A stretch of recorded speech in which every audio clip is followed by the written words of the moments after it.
अस्सलामुअलैकुम दोस्तों, क्या आपको पता है कि माँ बाप के 5 गुनाहों की सज़ा औलाद को मिलती है।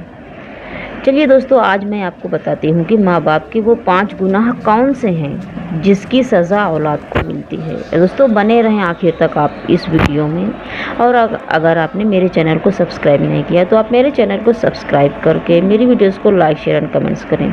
अगर दोस्तों आप मेरे चैनल को सब्सक्राइब करते हैं तो ऐसे ही अच्छी और दिलचस्प वाक़यात और बातें मैं आपके सामने लाकर पेश करती रहूँगी।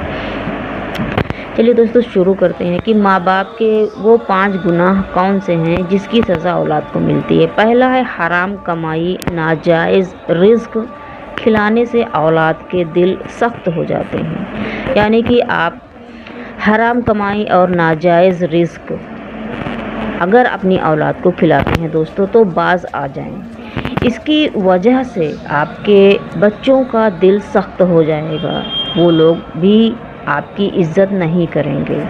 इसलिए हराम कमाई और नाजायज़ रिज़्क खिलाने से पनाह मांगे आप। और इस्लाम में भी मना है इन चीज़ों को कि आप नहीं कर सकते हैं, गुनाह है तो आप बाज आएँ। दूसरा है कि जुल्म व नाइंसाफ़ी, दूसरों का हक़ मारने की सज़ा नस्लों तक पहुंचती है। दोस्तों, अगर आप किसी का हक़ मारेंगे, किसी के ऊपर जुल्म कर रहे हैं तो इसकी सज़ा आपकी नस्लों तक, यानी कि आपकी औलाद औलाद की औलाद औलाद की औलाद, यानी कि नस्लों तक आपकी पहुंचती है। तो बाज आएँ दोस्तों, तौबा कर लें, आप किसी के ऊपर जुल्म ना करें, किसी के साथ नाइंसाफ़ी ना करें। दोस्तों, इस्लाम ने जो रास्ता बताया है उसको इख्तियार करें आप। तीसरा है कि बद इखलाकी, गंदी ज़बान और बुरे इखलाक औलाद, यानी कि अगर माँ बाप की बद इखलाक है, माँ बाप गंदी ज़बान हर वक्त इस्तेमाल करते हैं, यूज़ करते हैं, गाली देते हैं, बुरी बातें करते हैं, बुराई करते हैं, और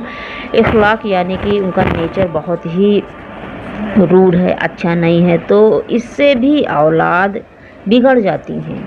अगर आप ऐसा करते हैं दोस्तों तो बाज आएँ, ना करें, क्योंकि ये सब करने से आपकी औलादें भी बिगड़ जाएंगी और आपका नस्ल ख़राब होगा, घर ख़राब होगा, ख़ानदान ख़राब हो जाएगा। इसलिए बाज आएँ, इस्लाम के रास्ते पर चलें आप लोग। चौथा है कि दीन से दूरी, वालिदैन नमाज कुरान ना पढ़ें तो भी बच्चे बेराह हो जाते हैं।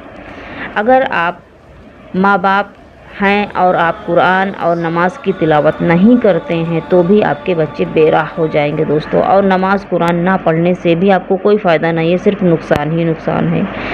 अल्लाह और उनके रसूल का फरमान है कि नमाज आँखों की ठंडक है, नबी पाक के आँखों की ठंडक है और जन्नत की चाबी है नमाज। दोस्तों, कुरान की तिलावत करने से दिल को सुकून मिलता है। कुरान अगर आप पढ़ते हैं उसके बाद में जो दुआ करते हैं वो भी कबूल होती है। दोस्तों, तो आप मुसलमान हैं, आपको शुक्र अदा करना चाहिए अल्लाह और उनके रसूल का कि आप इतने खुशकिस्मत हैं कि आप मुसलमान होकर इस दुनिया में पैदा हुए हैं। क्योंकि मुझे बहुत ही फ़ख्र है कि अल्लाह का लाख लाख शुक्र है, उनके रसूल का शुक्र है कि मैं एक मुसलमान हूँ और अपने नबी पाक की उम्मत में से हूँ। इसका मुझे बहुत ही प्राउड है।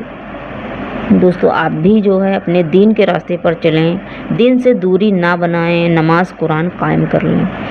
पांचवा है कि नाशुक्री, वालिदैन नेमतों की नाशुक्री करें तो भी औलाद मुश्किलात में पड़ जाते हैं। जैसे कि बच्चे कमा रहे हैं आपके और आप हर वक्त उनको कोसते हैं, आपको चीज़ें मिलती हैं लेकिन आप ना बोलते हैं हर बात में, मुझे नहीं मिला, मेरे साथ उसने ऐसा नहीं किया है, और आप हमेशा गलत बातें करते हैं दोस्तों। तो ये बातें करने से भी आपकी औलाद जो होगी वो मुश्किल में पड़ जाएगी और अल्लाह उसको मुश्किल में डाल देगा। तो दोस्तों, बाज आएँ, इन सब बातों से पनाह मांगें।